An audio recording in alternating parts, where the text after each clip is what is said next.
Join me today as we talk about Daredevil Born Again, episodes 1 and 2.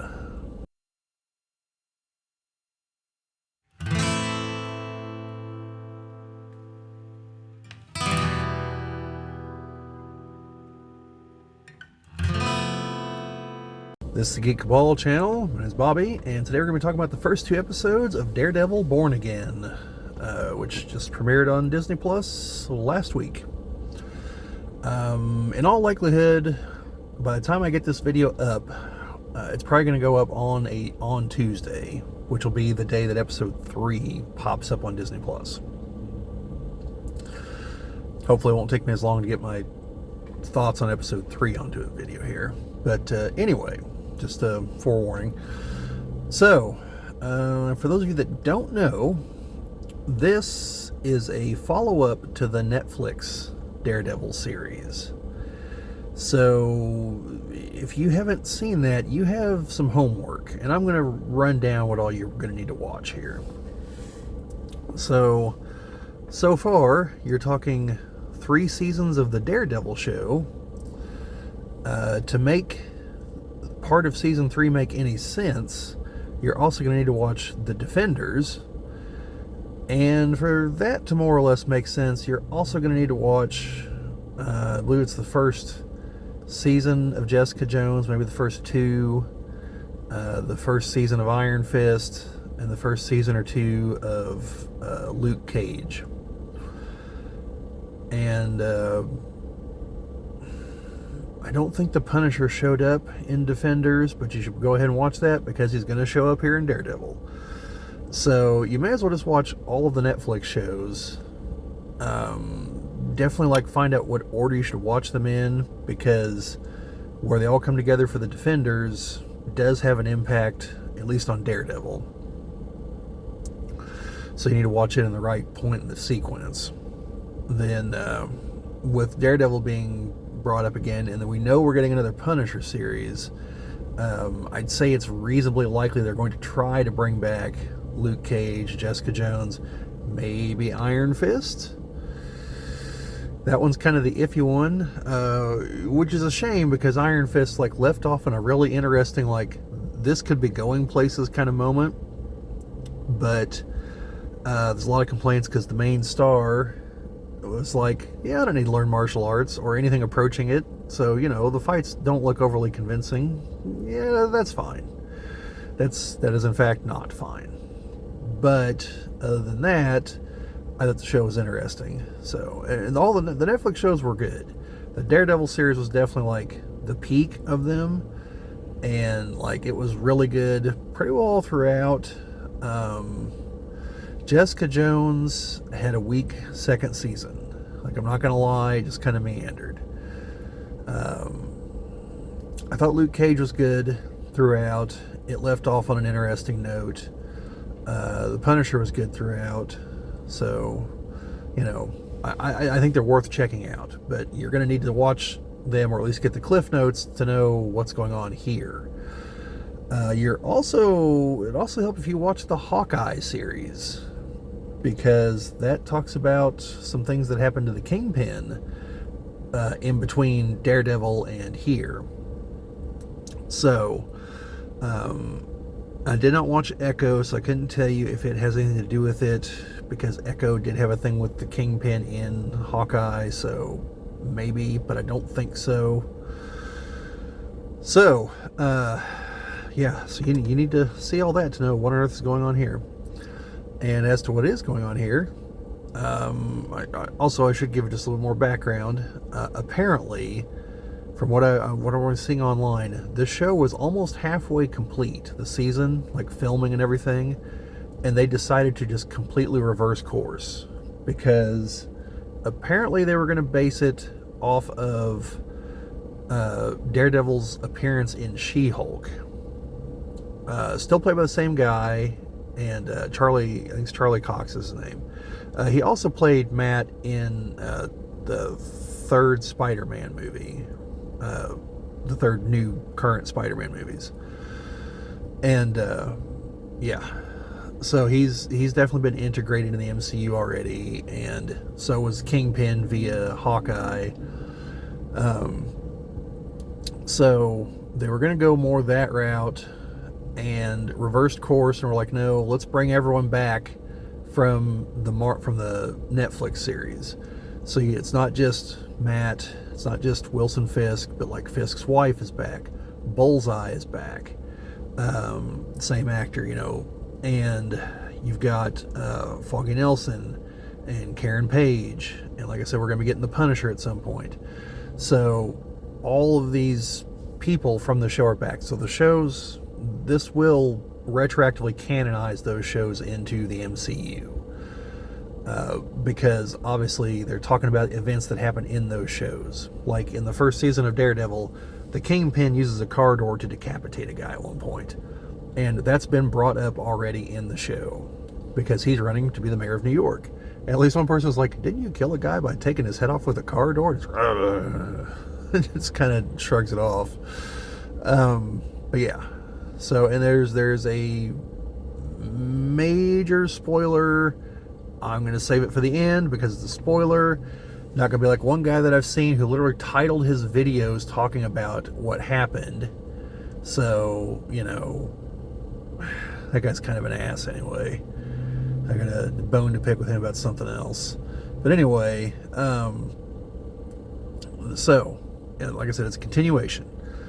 And it, Matt, still a lawyer, Foggy, Karen, and kind of opens up, they're celebrating, and then Bullseye shows up, and any doubts that the show was going to have like brutal violence gets thrown right out the window. I think literally in one case, and not just figuratively. And so some things happen there. Then there's a bit of a time skip, and Fisk is going to run for the mayor of New York. He's got the signatures. He's going to run. His wife has been managing his criminal empire. Well, he's been recovering because he got shot in the face. So he's, still kind of distant with her. I'm not sure what over. I think because he's trying to say that he's walking away from that. And she's just like, no, you're not. Like, don't lie to yourself. And so you've got that. Then Matt has some new folks with him later on because someone else figures out his identity. By figure out, I mean he walked up and saw him take off the mask. So, no detective work despite the fact of this guy being a detective. So Matt hires him. He's like his kind of private eye that goes around, looks into things, and he's got him looking into Fisk, and he can't find anything wrong with the campaign. So Matt tells him to back off, and ultimately Fisk and Matt have a conversation in a diner. It's pretty good, where essentially Fisk is trying to feel out where Murdoch stands on everything. Basically, like, are you going to go back to being Daredevil? Like, are you going to come after me?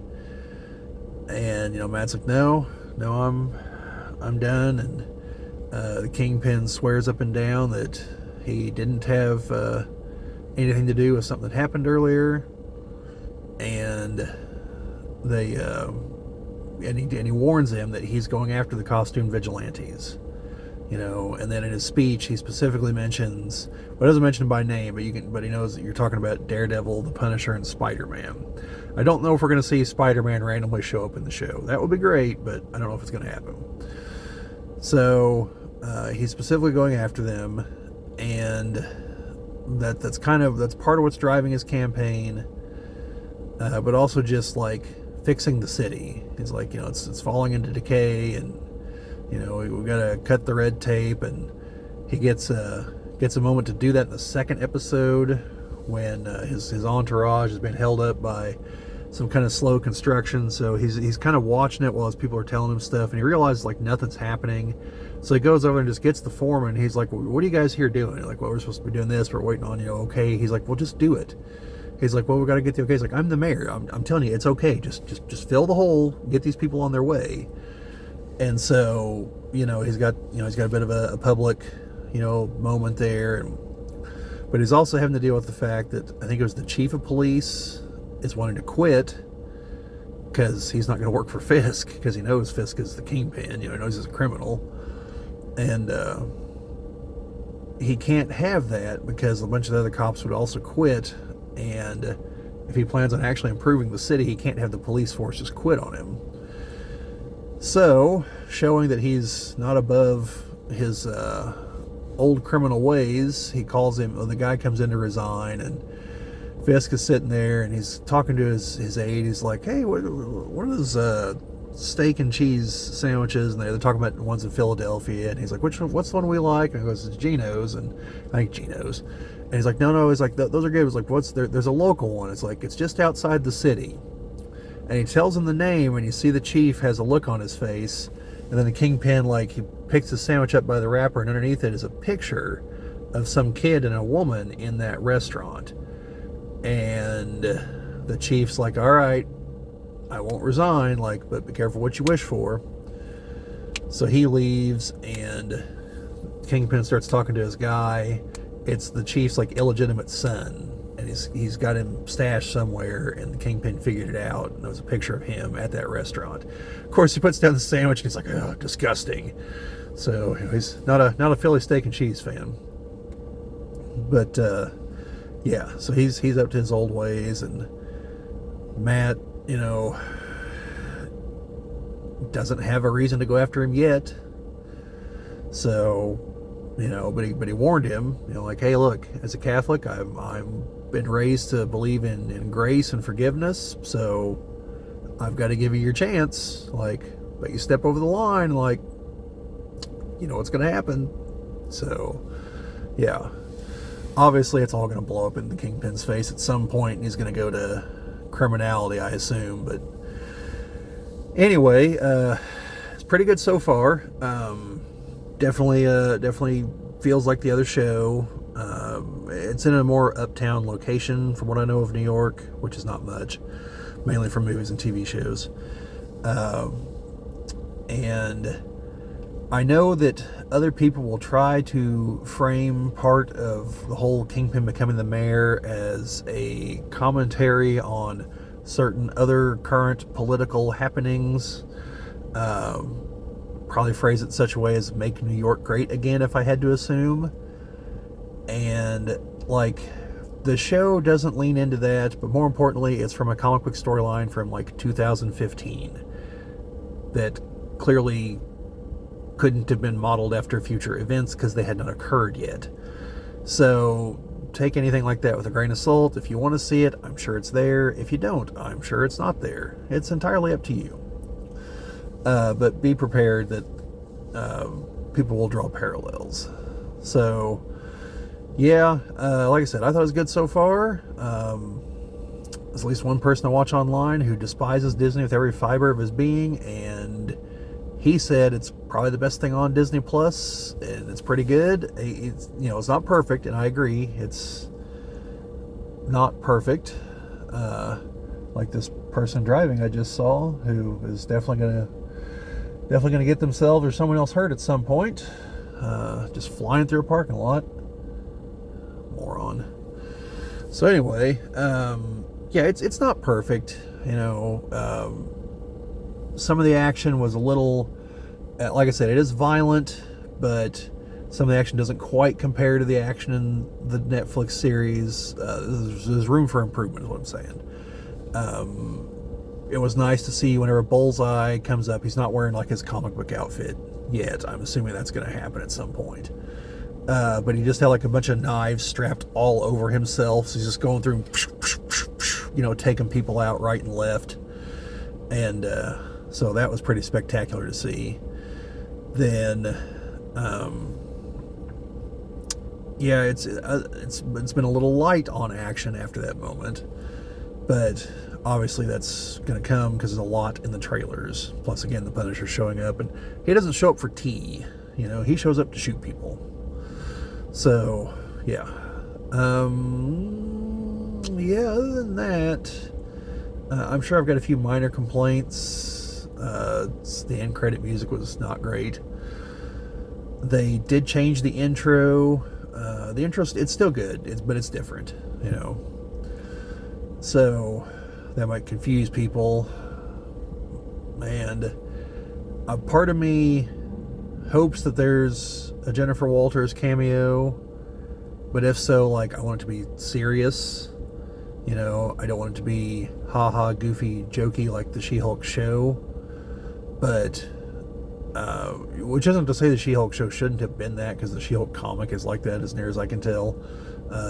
But like, you know, it'd be nice just to acknowledge that, yeah, that happened, and you know, maybe it'll get mentioned, who knows. But yeah, I'm looking forward to the 3rd episode and the rest of the season, so hopefully it's good. This will be a trial of sorts, so we'll get an idea of what might happen with the Punisher series, because up till now I haven't really trusted that Disney would do this right, because they have not been overly good with Star Wars.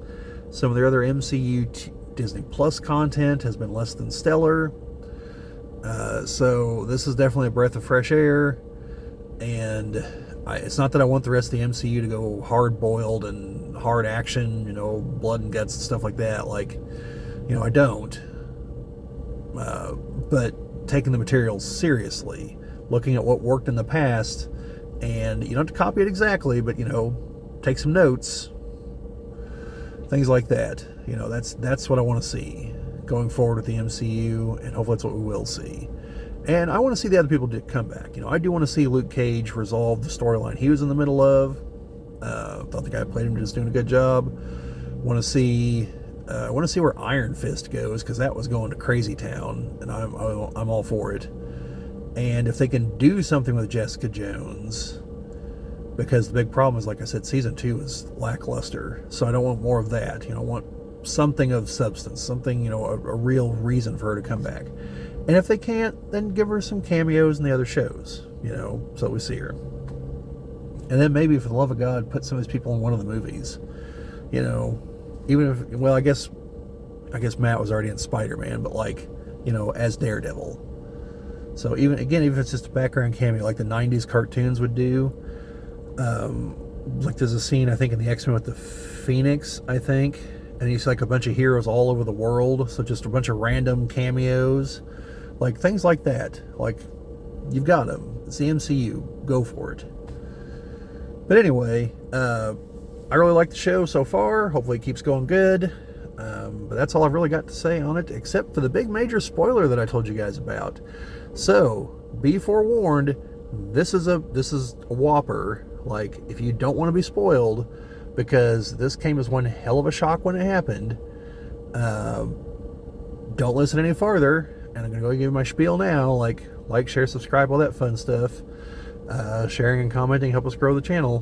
But yeah, so you've been forewarned. I've been warning you for like 30 seconds now. So here it is. Foggy Nelson gets killed by Bullseye in the first episode. He gets taken out in front of a bar that they're all in whenever Bullseye shows up and starts wrecking the joint. And once Matt realizes that's happened, he's fighting Bullseye on the roof. Once he realizes Foggy is dead, he's already beaten Bullseye. He's got him. He just chucks him off the rooftop. So Bullseye falls like 5 stories. I have no idea how he survived for the trial. And he looked pretty good for a guy that got shoved face first off a 5-story building. And so that was the thing the Kingpin swore he had nothing to do with. So, yeah. That came as one hell of a shock. And then, fast forward, it's to the sentencing. And Karen shows up for the sentencing. And then that's the last we see of her so far in the first 2 episodes. So she and Matt had some kind of falling out over all of it. And, yeah. So that was a pretty major thing there. So there you go. Major spoilers for the first episode. And we'll have to see how that plays out. But yeah, that's all I've got. So let me know what you guys think down in the comments. Have you seen it? Did you like the Netflix show? You big fans of the Ben Affleck movie? You know, let me know. You're not going to watch it out of principle. Understandable. You know, but anything you got, let me hear it down in the comments. Like, share, subscribe, all that fun stuff. Like I said just a minute ago, sharing, commenting help us grow the channel, which I always appreciate. But yeah, that's all I've got for today. So just remember in the meantime, make mine Marvel.